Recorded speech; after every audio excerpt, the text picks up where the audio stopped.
Okay, so we are going to commence our evening here. I'd like to welcome everybody to our 16th Michigan Investor Group gathering.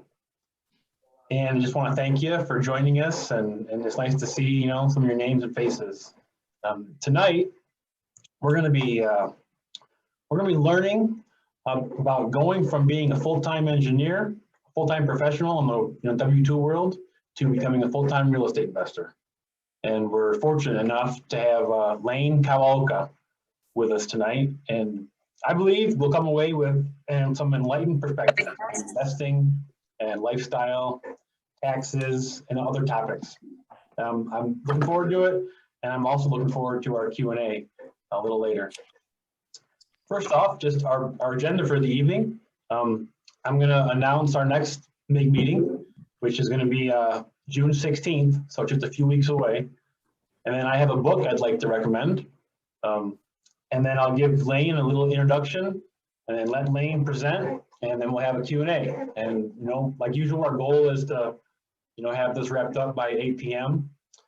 But if people have some Q&A and want to stay online, please feel free. But that's the goal. The goal is to be, kind of done in an hour. And so here we go.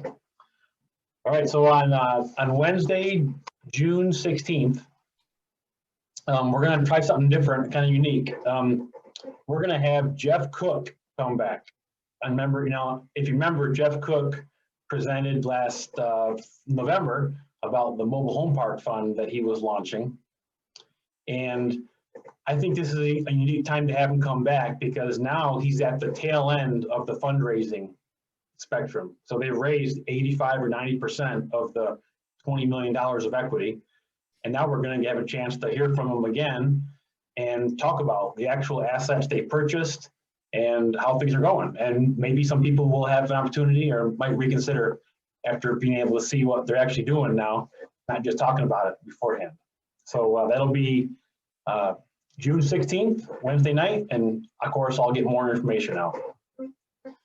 The book I'd like to recommend, I just heard about this book. I hope you can see it. It's called The Lifestyle Investor by Justin Donald. Sorry, it's Justin Donald. And I don't know how I heard about it. I just heard about it, and I haven't heard, and I just read it, and it really spoke to me. It kind of made me think about the Rich Dad, Poor Dad book, but with more tactics, more specific examples, and more specific actions. But also very motivating, and so just wanted to mention that as something I want to consider. All right, so our guest tonight, our presenter tonight, I became aware of Lane in about 2017 after hearing him be interviewed on someone else's podcast, and I started following him on his podcast, which is called Simple Passive Cashflow. The Simple Passive Cashflow podcast is Lane's kind of where he pushes out a lot of content. And he and I started trading emails, phone calls, and kind of became friends over time. And I really liked Lane's no-nonsense, efficient way of looking at life, and how he tries to reduce things to like the simplest form. Like there's just no fluff. And I appreciate that very much. Lane is a licensed professional engineer, or a PE, you could say. And he worked for about 10 years full-time in civil engineering after college graduation. As I mentioned, he's now a full-time real estate investor, as well as a coach and a teacher to kind of people in our shoes, people who are interested in learning more about investing. He also does co-sponsor some real estate investment deals. And if you choose to sign up for his email list and things later on tonight or later, you can hear about those. Lane and his wife live in the beautiful state of Hawaii. And so he doesn't understand the fact that tonight is one of our few beautiful, perfect nights in Michigan. So I told him we might have a few people who choose to watch the video because of that. Another thing, Lane and his wife are expecting their first child in a few weeks. And so that's very exciting. And I think he's going to have a chance to put his efficient operating methods to the real test once the baby shows up. So I appreciate Lane for joining us, and I'd like to welcome Lane Kawaoka to MIG. Yeah, thanks everybody. Let me display my slides here. So tonight, I'm going to talk a little bit about my story, how I kind of went from single family homes to more syndications and private placements. And then kind of the second half is, if you guys are looking at a lot of syndication deals, like what are some tips? I have 10 tips that kind of as a passive LP to kind of vet the deal. I'm glad I heard somebody else not on mute earlier, listen to 2 or 3 other deal webinar pitches. That's the life of a passive investor. Good to see it out there.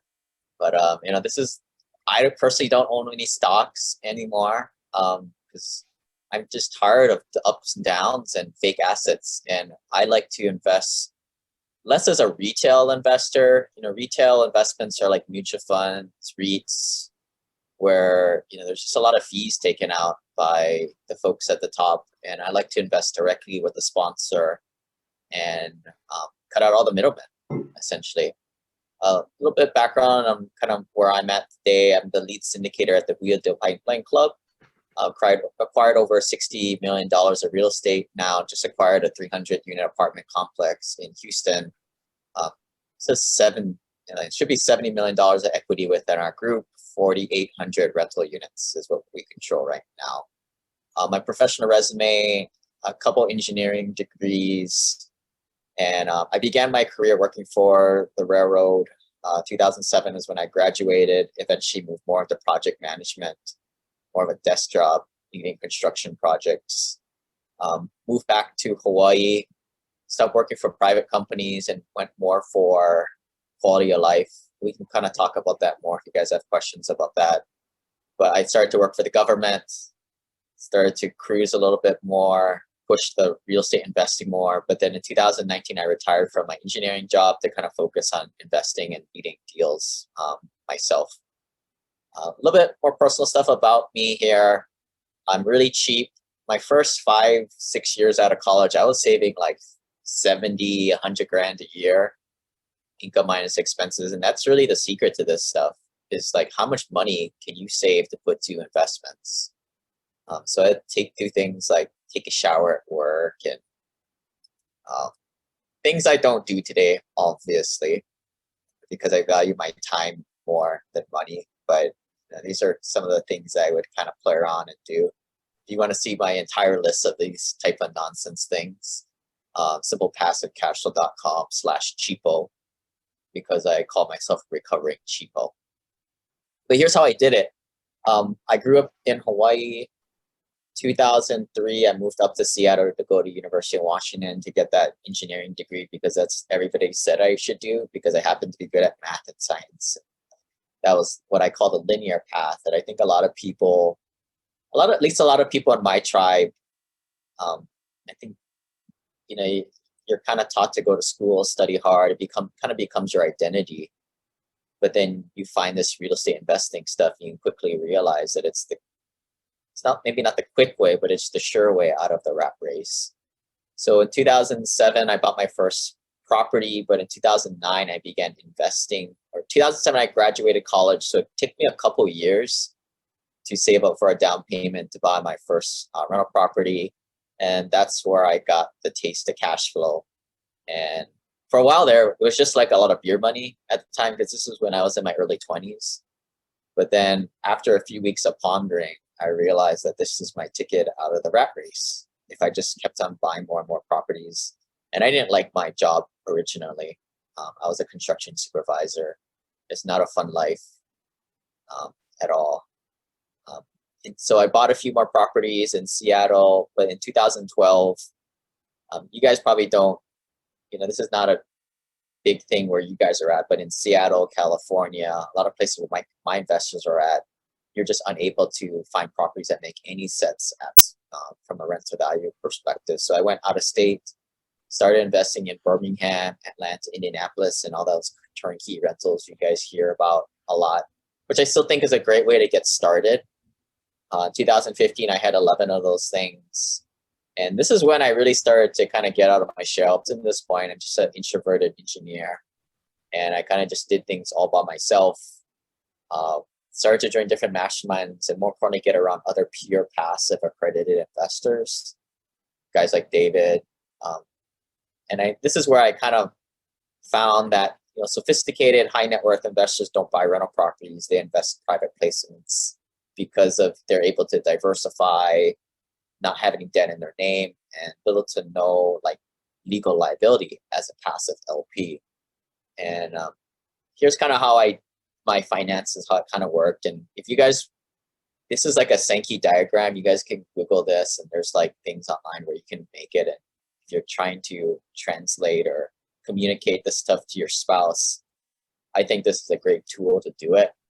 But in the beginning, I didn't make too much money in my engineering job, but I was able to save a lot of money. But as soon as I start to plug in these rental properties here, my net savings went up and up and up over the years. And again, I started investing in 2009. I didn't get up to 11 rentals until 2015. But at that point, I kind of had this epiphany, and part of this culminated with meeting the right people, other high net worth doctors, lawyers, engineers.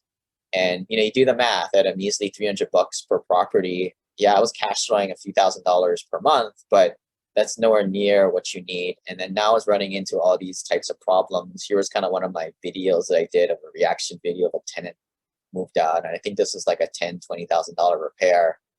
You're gonna need damn near 20 of these, 20, 40 of these things to be able to retire. And it's just not scalable. And I kind of started to create the simple passive cash flow curriculum at that time. You go to school, you get a good job, you maybe buy a rental or two, but then you transition to more syndications and private placements. And then what we try and work with our folks these days is trying to build the community of other high net worth pure passive investors, so you can start to align yourself with people creating their legacy. A lot of people in our tribe are first generation wealth. We're not trust fund kids. We are not the first generation to hit. We are the first generation to hit $1 million net worth. And with that comes great responsibility. As you guys know, 90% of wealth leaves families in 2 to 3 generations because their kids become nincompoops. And I see David's kids are watching, so that's good. That's good. They watch this stuff. Elaine, are you trying to share your screen, or are you just talking? I'm sharing my screen, I think. Yeah. So Ken, you can see the screen? Oh, okay, cool. Okay, cool. So yeah, I started to join different masterminds, and I started to create, I'm an engineer, so I create all these like flow charts. I mean, who are the engineers here? Yeah. So, and passive investing, you need to have money to invest. If not, you need money. I'm not one to kind of tell people how to do this with little to no money because I had a good paying job. But I kind of have figured it out what high net worth investors need to do tax-wise, legal-wise, investing-wise. So I started to play around with the syndications, got proof of concept, and started to sell off the rental properties. A little bit background, if you guys haven't heard of what a syndication is, the way to think about it is an airplane. In the cockpit here on the right, you have the general partners. These are the guys who find the deal, source the deal, put the lending in their name, operate it, cash, send checks out to investors, and passive LP partners come into coach, sit back, go to sleep, and cash your checks, hopefully. And the analogy kind of gets rounded out with the fact that, well, if the whole plane goes down, the general partners go down too with it. So everybody's sort of aligned. And you're able to diversify over multiple projects, multiple asset classes, multiple geographic areas. Here are some of the responsibilities that general partners do. It's kind of a good deal. If you're an astute passive investor, you're able to build networks of other passive investors and figure out who the reliable people out there. Trouble is, anybody can make a podcast these days. Everybody makes books. Everybody seems to have a social media presence. Who do you tell is legit? Right? Because everybody's got a digital marketer in their corner.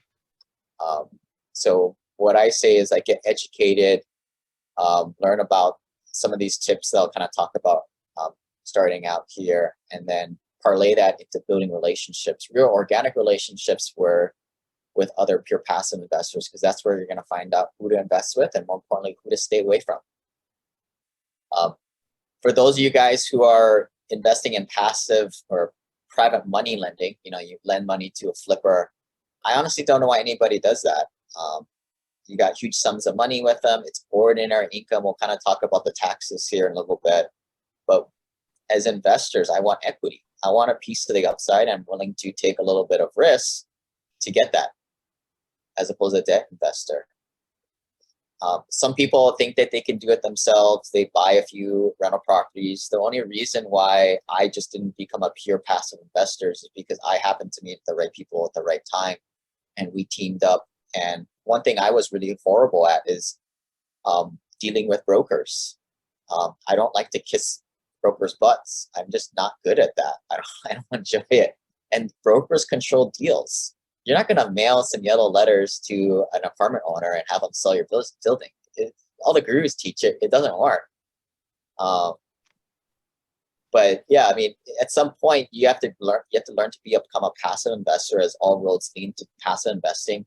But if you like it, you can deal with all this type of stuff as the Class B and C investor. But kind of moving on. Kind of picked up more of these syndications, and this is kind of the secret to this all. How much money can you net at the end of the day to put into investing, and to kind of move more towards that passive standpoint? Because especially if your pedigree, you're short on time, you make pretty good money, and your highest and best use is at your day job, which unfortunately you may or may not like. I didn't like mine. Passive investing is your thing. I'm gonna kind of skip over these things. Trust me, I've thought of all the different ways you can invest. This is what I do for various reasons. But here's a chart that I made that I think a lot of my investors like. You know, on the left side is kind of your perceived rewards or average returns for the most part. Obviously, the more it goes up, the higher the risk there is. You know, and then the risk is on the left side and the higher risk is on the right. And this is the line where I think you guys can do better. These are all the retail investments that the average Joe are into, which I stay completely away from. Bonds, REITs, mutual funds, stocks, lending money to family and friends. That's kind of a joke there. It's a high risk, low return type of venture. And we want to get into these types of things. Syndications, performing notes, non-performing notes, land investing, startup investings in the right things, some business that you've kind of created. Like these are like non-retail stuff, stuff not for the masses. And I think this is where you're going to get the better returns available. And I think for most investors, especially for myself, my parents didn't own rental properties. So it's kind of like sushi. You know, if you guys are queasy about sushi, raw fish, you start off with the California roll, and that's kind of like, you know, just getting in the game, right? And then you start to step up to like a shrimp tempura, which is still cooked. And that might be, you know, getting into a rental property like a turnkey. But at some point, your buddy slips you a spicy tuna, and then it's pretty good, right? And you're like, what? That was raw. You know, you kind of did a switch and bait on you. But now you're hooked, right? Because you got better deals, better tax advantage, and then it just goes off the rails in a good way after there. If you guys know uni, that's the good stuff. But okay, now we're gonna get into kind of 10 tips for limited partners. So I would say like the first thing, most passive investors don't know how to underwrite deals. To me, it's not in the scope of passive investing. But there are things in the pitch deck that you should be able to kind of scout out to figure out if your sponsor is being conservative enough in the numbers. And to me, if it were me, I wouldn't even waste my time talking to the sponsor if they're not being conservative. I mean, it's just time is money. I don't want to waste my time. So I use this as a filtering process for myself before I develop the network, right? Today, how I do it, I know everybody, and everybody who I know kind of knows everybody. So it's just a phone call or a text message away. Have you heard of this dude? Right? But it took me a long time to develop that. And for most people consciously trying to develop your network, it'll take you 2 to 3 years to kind of get going. And one tip there is like really like try and stay away from the low net worth, house flipper, investing bros communities. A lot of these guys are trying to get rich quick. it is very different from the high net worth pure passive investor group, which you're trying to find. So often it's the places that, going to the bar at 2 a.m. is probably not the best place to find your long-term lover. I don't know, maybe it worked for you guys, but maybe not the best self-selecting place to go. But anyway, so it is important to know a little bit about the numbers, how cap rates work. But I'm going to kind of show you like reversion cap rates or increases per year, some things to kind of scout out. The first thing I want to kind of show is rent increases per year or annual escalators. For you guys who do a lot of like financial budgeting or forecasts, you guys know, if you guys are planning to do a construction project or buy some kind of equipment in 3 to 4 or 5 years from now, you create some kind of annual escalator in there. No difference in underwriting 101 for apartments. You need to put in an escalator for the rents to go up to account for inflation. Well, how much is too much, right? Because, I think here's a classic example. Like you might see a deal in Dallas and they may be putting 3.5%, 4% as the annual rent escalator. No, you don't want to see that. To me, I don't want to see Dallas any higher than 2.5%. If I see that, I'm already chucking it in the waste can already. Even though in the pitch deck, they may be showing you these rosy pictures. Oh, Yardi said that they went up in 2009 at 4.3%. 2% to me is the pace of inflation.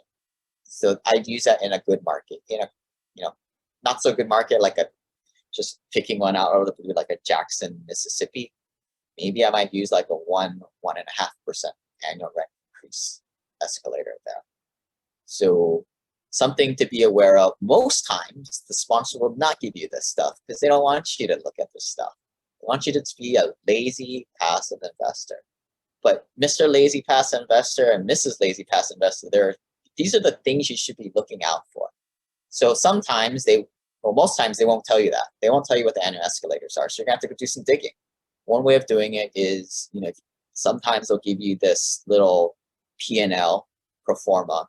So you look at the gross potential rent, you take this number minus this one, divided by this, and that's your percent increase. For your engineers in the crowd, that's called interpolating. Should bring back some chills from college days. But that's a quick and dirty way of kind of figuring out what the escalator is. Sometimes it won't be consistent. I mean, I'll be honest, sometimes in our underwriting, we get a little cute with this stuff. We may do, 2.5% and then 2, right? It's a constant cat and mouse game with LPs and sponsors, in my opinion. Now, another thing on here that I'm not mentioning in this presentation today, but economic vacancy, you better not see full occupancy of that thing. You better assume that, especially when you're taking out the property and kicking out tenants and bumping the rents, you're going to have people give you the middle finger and walk out on you as you're trying to take over the property. And that should be reflected as a 15 to 30% first year economic vacancy accounted for. Next thing to look out for, or at least understand, is how cap rate impacts things. Commercial properties are based off of a net operating income equation of net operating income divided by cap rate, where residential properties are based on comparable sales or emotion. That's why I don't like residential properties and I stay away from residential properties, especially because I see lots of foreclosures coming as as all the deferred payments burn off here in the next year or so. But this is why I love commercial properties, because if you can increase the NOI by increasing rents or decreasing expenses, that's how you increase the property. And one thing to be on the lookout for is when you see a sponsor lowering expenses, that's something to kind of scratch your head out and really kind of look at and evaluate, because most times, like, we're trying to increase the product for customers, tenants, to pay more rent. It costs more to do that. So expenses typically should be going up. One of the real quick and dirty ways I see is, like, if you can break it down per unit basis, if I see something under $3,500, $4,000 a month per rent, per unit, per year expenses, I know that's too low. I mean, that's kind of like a broker pitch, rosy picture, ain't gonna happen. But this is how you make money in real estate. You increase the rents, and you increase the value of the property, and hopefully you can cash flow in the interim. Here's the biggest one: reversion cap rate. It's so big, I've kind of coined the term reversion cap rate gate, like Watergate. So this is a little bit counterintuitive, but this is your a little cell on the spreadsheet called the reversion cap rate or exit cap rate. So we don't know how the environment is going to be in the future for selling these assets. So when I do it, I want to be more conservative. I want to assume that I'm selling it in a weaker market. Therefore, it's a little counterintuitive here, but what you want to do is you want to have a reversion cap rate of 0.5 point or greater on the exit. Again, counterintuitive, but trust me here, if you played around with this equation, you can kind of get a sense of what I'm actually talking about here. But if you want to see that reversion cap rate higher, 0.5 point or so than the entrance cap rate. So if you're buying let's just say a Class B deal in Dallas, I want to see a reversion cap rate of 5.5 to 6. A lot of institutional operators will actually reverse it. So they're actually assuming that they're selling in a stronger market than they buy it at. I mean, it's great if it happens, right? It's windfall from the skies, but I don't want to assume the deal like that. And this is where I think passive investors go wrong a lot. They're like, oh, they're saying it was 100% return in 5 years. Well, if I just fudge this number 0.5 point this way, your 100% return in 5-year deal goes down to 40%, right? This is one of the most fudged numbers in the whole spreadsheet it can be in. If you guys are more into memes, this is essentially what I'm talking about. You buy it at 4.5% cap rate and you exit at 5, boom, you get steamrolled right here. And here's a little bit of the sensitivity analysis. Say it's a 5.25 today, and you want to see like maybe a 6.25 in the exit. But if they wanted to fudge your numbers, this is what they would do. And this is how the numbers play out on the projections. So it's important. More sensitivity analysis. We don't have the time to do this. Typical lending terms. There's a lot of debate versus agency, long-term Fannie Mae, Freddie Mac debt, the fixed term stuff. The downside of that is you're going to have heavy prepayment penalties. So if you're going into a value add deal where you're going to increase the net operating income, cash out, refinance, maybe sell it early, right? Double investors' money in 5 years or earlier, you're going to be hurt by that prepayment penalty. So in some cases, the bridge loans might be better. Too much to unpack here, but it's not like bridge loans are bad. Bridge loans magnify the situation. If you have a good deal where all these other underwriting things are checking out good, it's good. But if you have a bad deal where you're being super aggressive on your underwriting, it's a bad thing. One thing to look out for is recourse versus non-recourse debt. Non-recourse debt is obviously more preferred, and because if anything should happen, barring nefarious action on the part of the sponsors, which at that point they would lose the non-recourse component, then it's not like the passive investors would be on the hook for the balance of the loan. So something to kind of be on the lookout for. But this is why it's nice to invest in a syndication, right? The sponsors are going to be on the hook for this most likely because they'll be the key principal signing on the debt. So it's kind of like hiding behind them, as bullets come to the passive investors with, assume the passive investor position. So some tax discussions here. So you guys probably aware of, you can deduct the price of the red part here, the land improvement, but you can't deduct the green part, the land. When you own rental properties, you can deduct it over 27 years, which is great, but it sure is slow. It takes forever. That's why a lot of people and a lot of times will choose to do a cost segregation, which typically costs us maybe 8 to 10 grand. And basically what we're able to do is write off, instead of 1/27th the value of the property over 27 years, we can write off 1/3 of the property value in the first year, giving people a huge amount of passive activity losses. And this is where I help out other investors in my family office group. Learn this stuff as taxes, possibly using the passive activity losses to offset your ordinary W-2 income. Certainly up your passive income, right? Maybe implement real estate professional status And how do you set up this in your family so that in case the IRS audits you, you have the optics in order to be able to fight that because you've set it up the right way. Definitely family planning, very, very important. And definitely, in my opinion, not something your CPA should be doing. Your CPA's job is your tax return. It is your job, I think, your guys to learn about this stuff and empower yourself to have educated conversations with your professionals. And essentially, you are the architect for this type of stuff. I mean, when I don't like 1031 exchanges at all. I don't know why people do them. I mean, if you go into good deals and they cost seg, you're going to get a boatload of passive activity losses. This is from my tax return back in 2017 or 18. I sold most of my turnkey rentals. I had a $200,000 capital gain, but I had $700,000 passive losses, which I used to offset it here at 917. Boom, no taxes. Better than 1031 exchanges. The only people like 1031 exchanges are the sellers, because you know you have a distressed buyer who's a sucker who's going to overpay on a deal. So I kind of work with a lot of people to kind of strategize this. And just for a quick rule of thumb, folks, if you're making if your AGI, adjusted gross income, is higher than 326 or 330,000, I think this year, you probably should look for some means for tax relief, as some options would be real estate professional status, using your passive losses to lower your AGI down over this red line. Some of my guys will use land conservation easements, but that is definitely want to stay under that danger zone. If you guys make under $330,000 AGI, I wouldn't sweat it. And that's for married filed jointly. But here's my taxes in 2016. I think this was the year I sold off and got $200,000 of capital gains and offset it completely. I was still working my day job at this time, and I paid 23%. But I just had started investing in syndications at this point.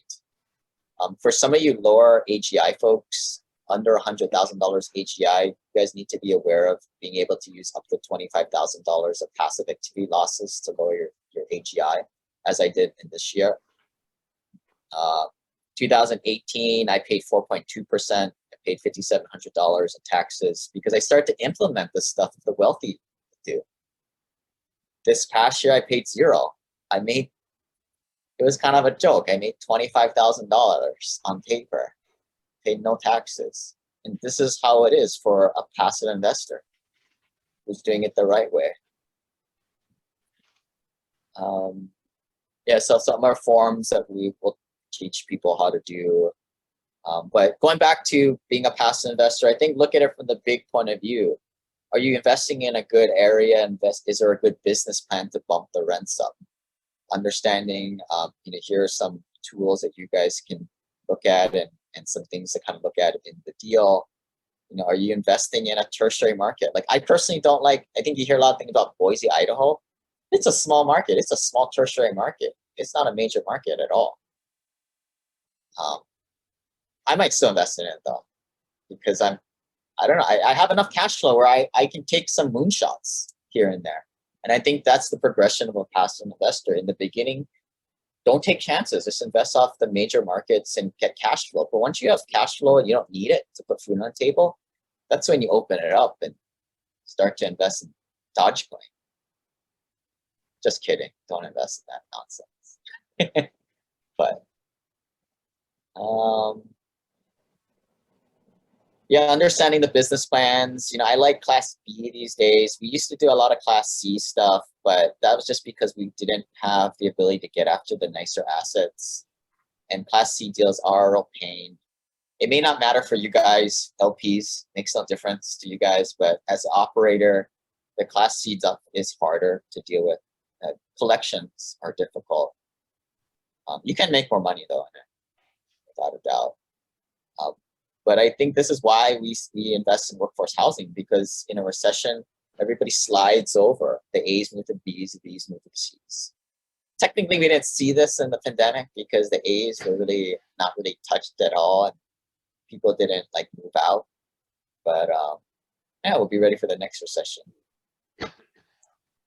So here, you guys don't know Mr. LeBron James there on the left, right? Here's the question I get all the time. when do I move up from single family homes?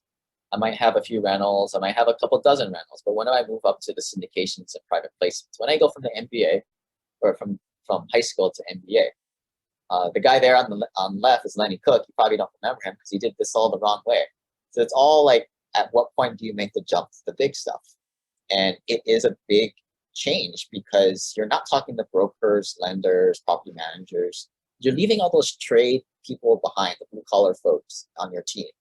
And you're stepping into a world where you have to kind of wine and dine, build relationships with other pure passive, other rich people. And it's a different skill set. And I don't know if everybody quite has the ability to do it, but at least know what the game is, I think.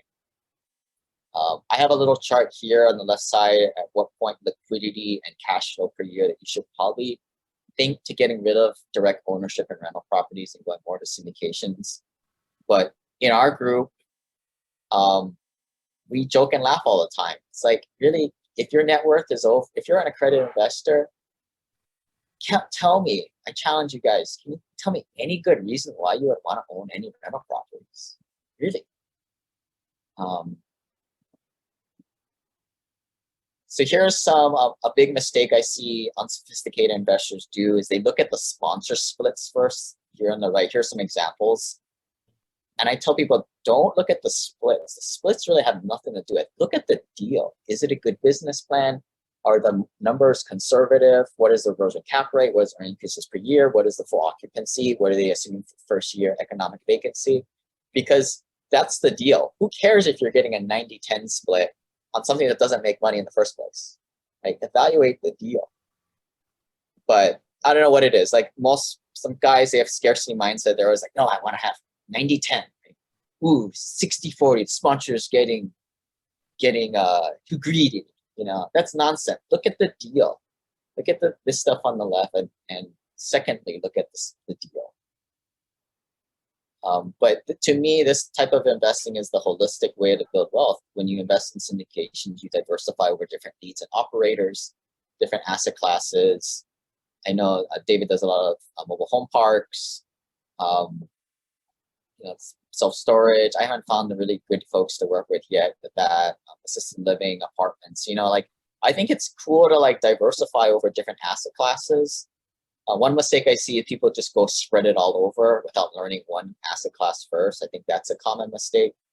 But you never know what's going to happen out there. I think this last recession showed that multifamily was pretty strong, but you never know. Who knows? So maybe self-storage bombs out in the next kind of weird recession. You never know.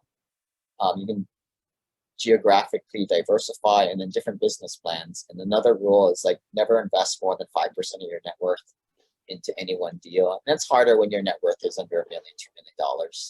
But that's kind of the general rule. It's kind of spread it all over the place. And then one of the big, when you're going through some of these acronyms and things, maybe every now and then, like can you tell us what SFH and MFH? Oh, MFH, multifamily housing, and then SFH, single family homes. Yeah, sorry about that. Okay. And then the last tip here for passive investors, one of the big things is like getting your lazy equity out of it. And that could be money in your checking account, money in your house, your primary residence, debt equity, and maybe you have paid off rentals. I don't think you should have paid off rentals. I think you should have, every dollar you have needs to be working for you. And it's not about, number one here, getting 15 to 20% a year in syndications. It's about getting all your soldiers, getting them at least 10 to 15% a year. Get everybody doing something. Most people I talk to, we do a personal financial sheet, and then they have like 50, 60% of their money not doing anything. And it's like you're trying to fight a war, and like most of your guys are back in the barracks, eating food and smoking cigarettes, not even digging holes or shooting people in the war, right? So Lane, like when you talk about a lot of your soldiers are not going to battle for you, I mean, I think you're talking about things like maybe home equity that's sitting idle, or maybe qualified plan funds that you might be able to put to better use. Are you talking about that kind of stuff? Yeah, those are like the three big ones is cash, home equity, maybe home equity in your rentals, and then 401ks, TSPs, that type of stuff. Getting those guys off the sidelines. I'm not a big fan of retirement plans at all. I don't know why people really do them. If once they see the stuff working, right? But the hard part is like for new people getting into this stuff is getting proof of concept. This is very red pill type of investing, this alternative investing stuff. None of your friends do it, your parents don't do it. Probably everybody tells you you're crazy. But that's why you got to surround yourself with crazy people. It's all about getting the return on equity. Because I mean, here's the classic trend line for somebody who buys a property, pays down all the debt. This is exactly what you don't want to do. Your return on equity still stays the same because it's your profit or cash flow divided by deployable equity. And it just goes down over the years. This is what you should be doing. Once you get to a certain point, you re-leverage and you get that C curve going again and again and again. And the options are sell the asset, then they want exchange, which I don't particularly like, or cash out refinance. Or in the beauty in syndications is it does it for you. It's on autopilot. Find the lazy people party. You know, if you guys got young 20-year-old kids, you guys know what we're talking about, right? Lazy, not doing anything. But that's could potentially be in your portfolio that's making under 10%. Yeah, and getting on that simple passive cash flow gravy train, optimizing passive activity losses and passive income, moving from ordinary income at your day job to passive income so you can have these stuff completely offset it for you. And here's kind of my whole thought process is go after like little singles, get your cash flow going instead of going up for those big return deals and start to build this. This is kind of like an ideal 500K portfolio. Get some easy deal, easy wins, right? Low risk, low returns, cash flowing, stabilized assets, then sprinkle in the more asymmetric risk return stuff. And kind of just keep progressing yourself into these more alternative assets. And kind of round things out. Like this is kind of my story. In 2016, I kind of came full cycle with this stuff. Today I invest in forced appreciation assets where we kind of put little lipstick on a pig. You know, rehab like this might cost anywhere from $4,000 to $6,000 per unit, and we just rinse, wash, repeat this stuff over and over again. But you know, kind of my mission at Simple Passive Cash Flow is I see a lot of people like struggling with finances, commuting long times to work, and it's like, well, if everybody kind of just bought a few rentals, they'd be on the path to financial freedom 5 to 10 years. So I've kind of created an ecosystem where people learn about this. A lot of this stuff is free on my website and podcasts to kind of learn about the taxes, the legal. And it's what I enjoy doing because, you know, the coolest thing is when people, a good situation would be like, you have a couple and then one of them can quit their job or go part-time so they can do real estate professional status and the family nets more at the end of the day. I mean, it's a beautiful thing. That's what it's all about. Now, one of the spouses can stay at home with the family all day long. Maybe they don't want to do that, but they could if they wanted to. And it's because they're doing things the smart way and they're kind of learning how the system works. And my thought is, if I help these people, you guys will kind of maybe turn around and do something cool with your time and money.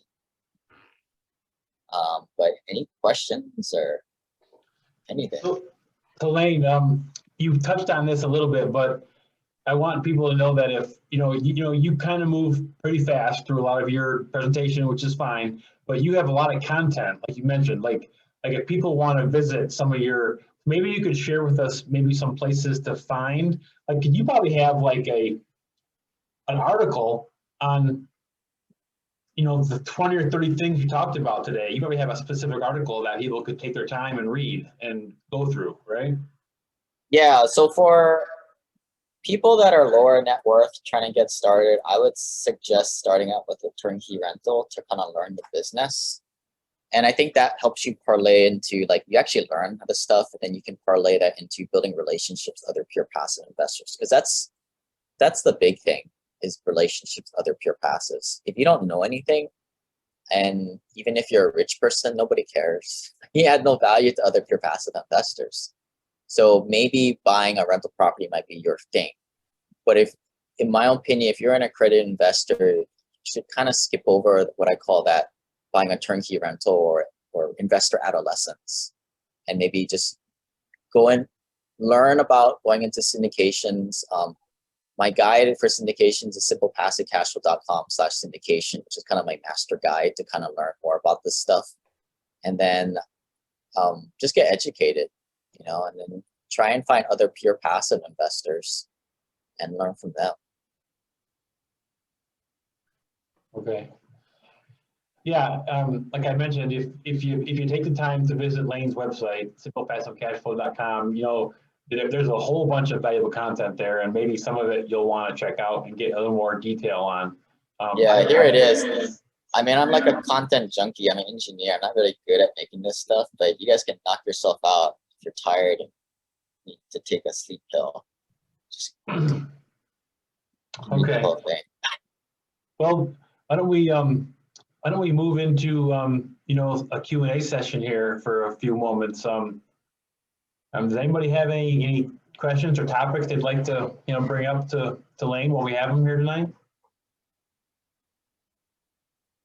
Yeah, this Chip Keogh. I'm on these real estate deals. Are you more about getting in and staying in, or getting in and accelerating the depreciation and getting out and moving on? So let's unpack that. If you're in for the passive losses, I mean, that's always secondary, right?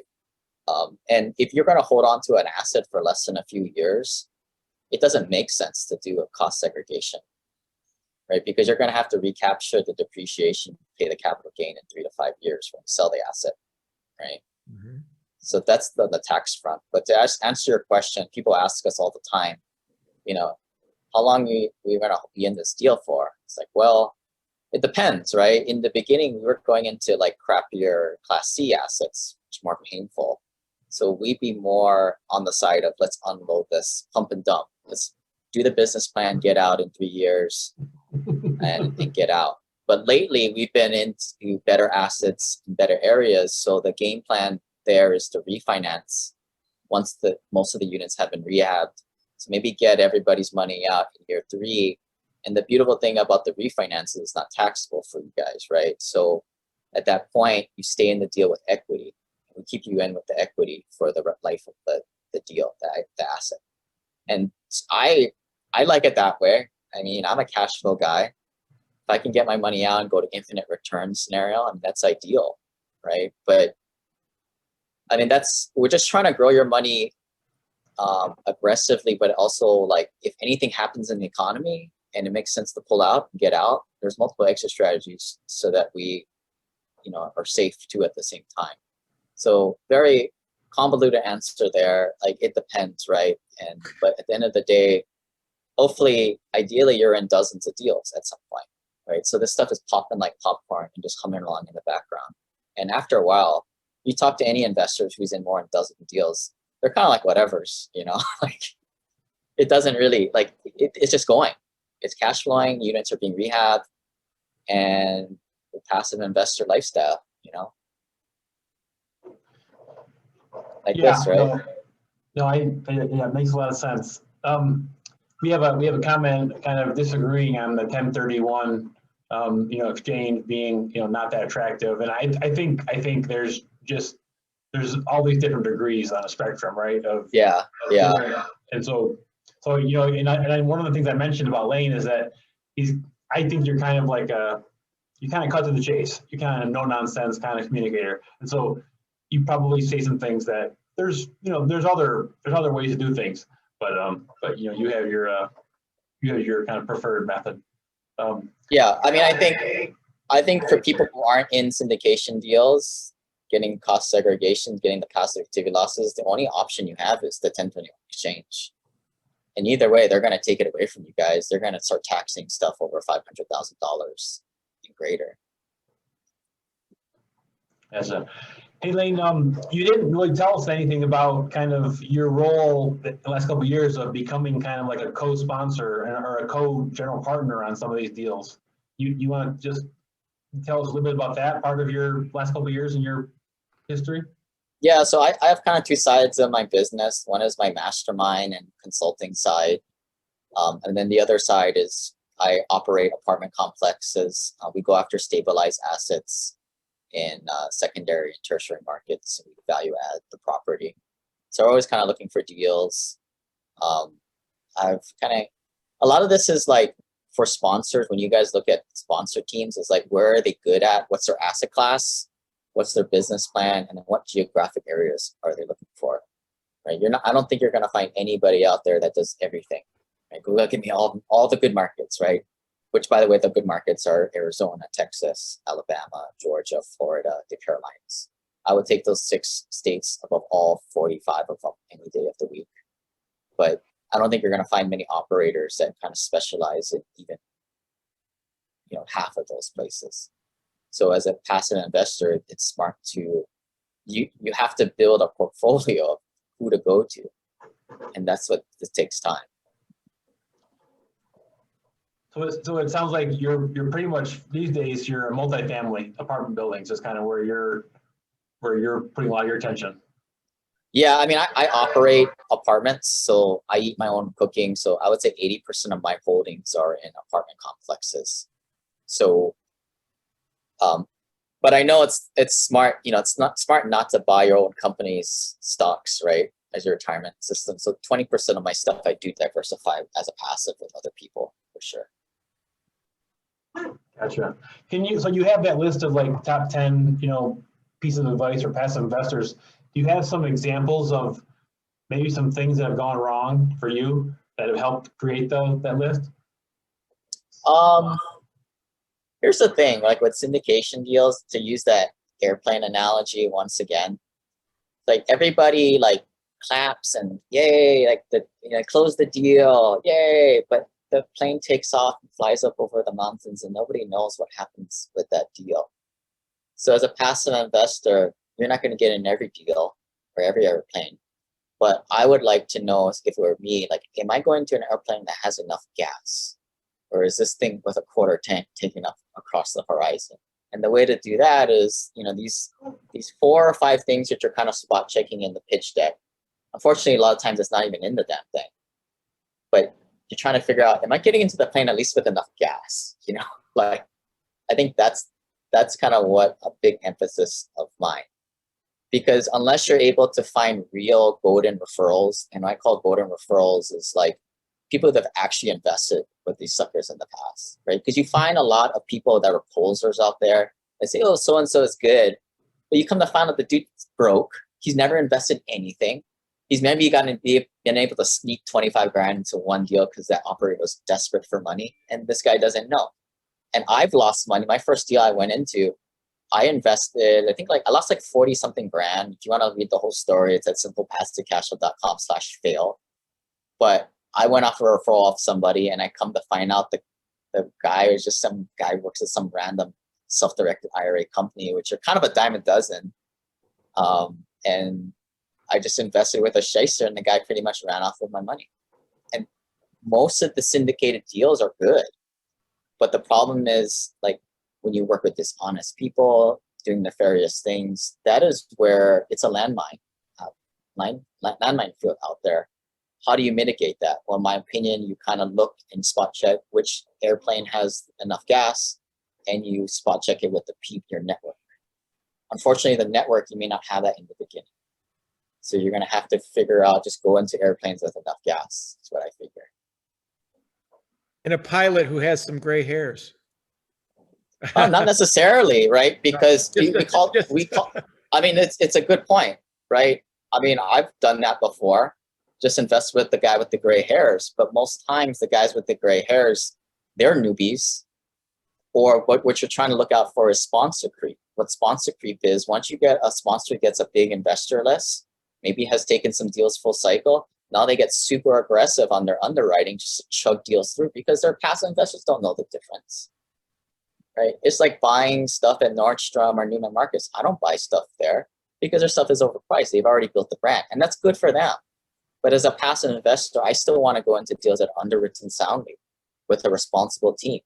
Right? I don't invest with institutional operators, if that makes sense. right? Because you're going to have higher acquisition fees, you're going to have worse splits, right? I'm trying to find the young people who are still hungry, but not some newbie guy on his first, second, third, fourth, fifth, sixth deal that's still working their IT job.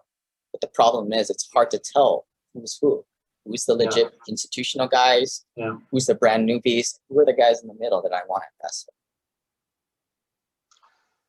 And I know a lot of what Lane is talking about, a lot of this might not make sense, but if you're interested in kind of this general picture Lane's outlining, I think spend some time on some of his content. Like this comment about, you don't know if this GP might be a full-time IT professional. Well, there's a lot packed into that statement, because there's a lot of people out there who are, taking down and getting under contract multifamily apartments, and it's not their full-time deal. It's not their full-time gig. It's not their career. It's not their passion. It's not their, and it's hard to learn that sometimes. Figure that out. We used to do that. I'll call myself out. I was doing this part-time for quite a while. Luckily, I had the industry experience where I was actually a civil engineer and not some like IT guy or accountant or computer science major guy, right? But this is what I did as a living. But yeah, I lived two lives, and probably that wasn't the best thing for passive investors in that circumstance. And that first rung of passive investors are always friends, family, and fools, as they call them, right? Friends, but today family, and fools. I want to be an investor with somebody kind of full time in this, managing my money. I want to invest with the pros. And one thing I define as a professional is someone who does this full time. Sure. Does anybody else have any questions that they'd like to throw out tonight, or anybody? Okay. No, I think I have one real quick. You tapped into it a little bit, but if you just tap into it a little bit more, because I have a brief understanding, but want to dig in depth a little bit more. You said something about like W-2 income and can create a loss. Got my little baby here real quick. But creating a passive loss associated to that in a W-2 income. My understanding is you have to be actually an active investor in order to create any sort of passive W-2 loss. So can you just build onto that a little bit more? Because I would like to be educated as far as maybe even get a little understanding of, if you do have a W income, my understanding in securities in the SEC only allows you to take a W-2 loss when you're actually an active investor, if that makes sense. And well, it's not securities, it's IRS you're talking about. But IRS, yeah, so I'm gonna caveat so I don't get myself into trouble. I'm not a CPA, blah blah blah blah blah. But I probably know more than most of them out there. So this is how we kind of do it.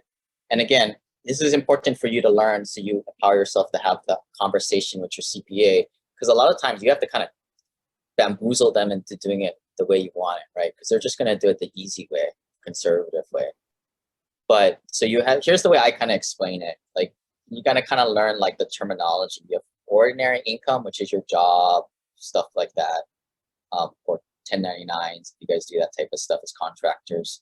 And you have passive income, which comes from your rentals, and you have passive losses, which also comes from rentals. And the passive losses offset the passive income. But there's this wall, right? Your passive losses can't offset your ordinary income unless you employ rep status. So how do you get rep status to be able to do this? So there's kind of a two-part test, 2,000-hour rule. So you can't have a full-time job. I don't know. I mean, we can unpack this off later on more personally, but like, you or your spouse cannot have a full-time job. It just kaput at that point. Okay, so Lane, when you showed us your tax return, you were classifying yourself as a real estate professional. Is that true? Yeah.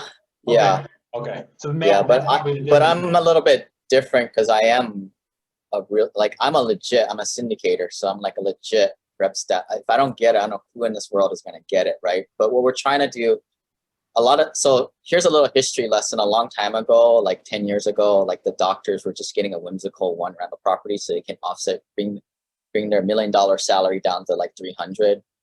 And the IRS was like, no, you can't do that. It's ridiculous. But so they put into this, like, they tried to put up these walls, right? The 2,000-hour rule. And then the harder one is the 750-hour active participation rule. this is the hard one, and this is where you're going to have to drink beers with other pure passive investors to find the best practices. Because your CPA, everything you hear on the CPA real estate podcast tell you no, right? It's going to be up to you to figure out how to make this and create the optics from the IRS perspective to make this work. There is a way to do it. You just got to figure it out and kind of work with your CPA to make it happen.